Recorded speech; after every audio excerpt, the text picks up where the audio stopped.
Scott here on Flip That Script.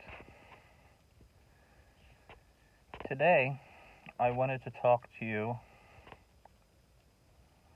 about a pretty important concept and a way of looking at things in a way that, as someone who has endured and survived the emotional abuse of toxic family members, it's time to wake up and think about the fact that you, in essence, are the CEO of your own life. You really are. And this, of course, doesn't mean some grandiose concept that you're God. Even the CEO of a business or a company has to contend with things that are outside of his or her control. But what I'm trying to get you to think about, and the reason I even named this channel Flip That Script, is that you have choices. You can decide at this point whether you've made some choices or changes in regards to this issue of toxic family and emotional abuse or not. You need to, and I strongly advise you that on at least some level and to some degree, that you begin to take back your power. You're looking to take back your power in the name of truth and in the name of justice. Toxic, abusive people use their power to have power over others, and they use power not for very good reasons and not in any way that has a positive impact, but certainly has a negative and damaging impact on those around them, especially their targets. You have rights, and your rights have been trampled all over and disregarded in the way that you've been treated by your toxic, bullying, abusive family members. And it's time for you to take your power back and establish yourself as the CEO of your own life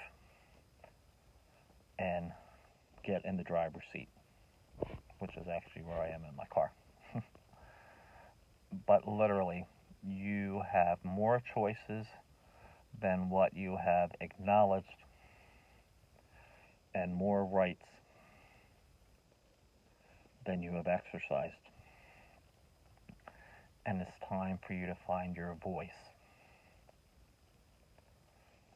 You have all kinds of choices. You have the choice to not pick up the phone if they call. You have the choice to block your phone. You have the choice to, at the very least, as mentioned in the previous video, take a breather from any contact, even if that's not going to be forever.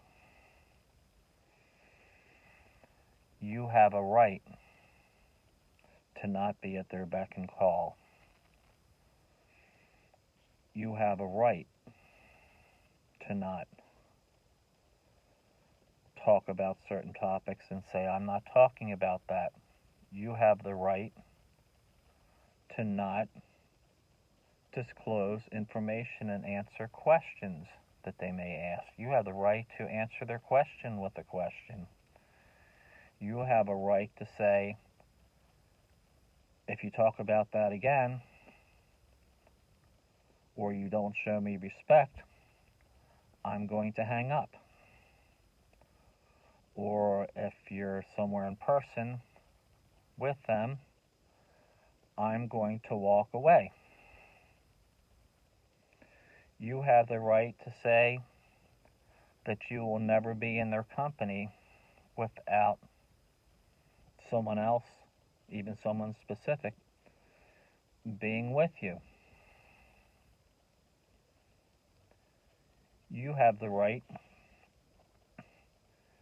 to talk about what they're doing that's bothering you and how it's impacting you. You also have the right to make other choices and decide not to confront them about their behavior.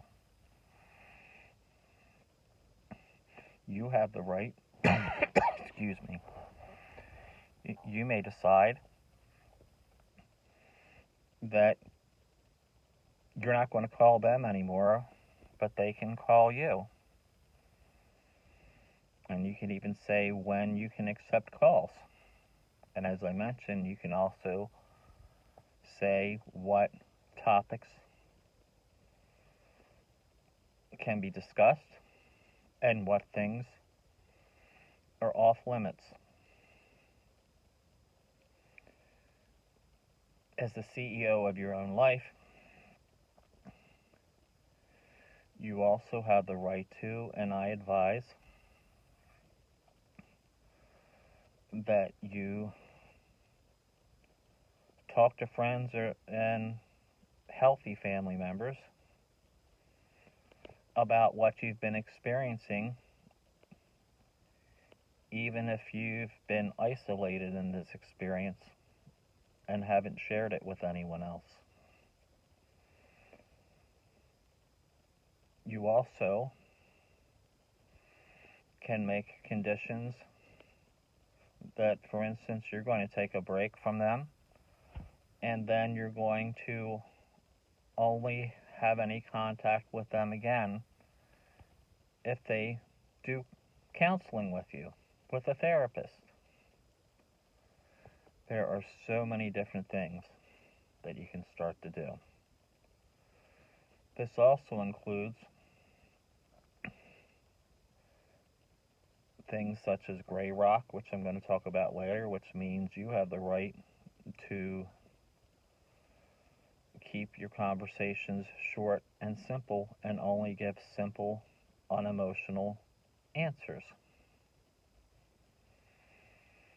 As a CEO of your own life, you also can choose to start to reframe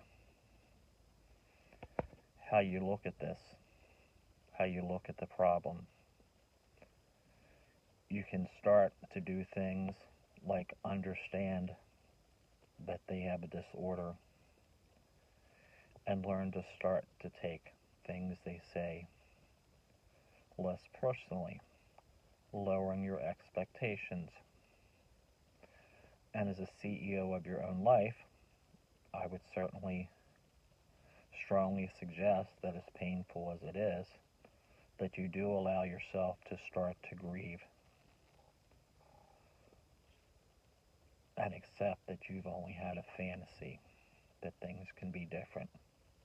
Because the only way that things can be different is when you start to realize, acknowledge, and act on the fact that you are the CEO of your own life, and to begin to make choices that honor your own well-being and begin to prioritize your own well-being over keeping toxic family members who will never be completely pleased with you anyway, and trying to please them or keep them from being upset.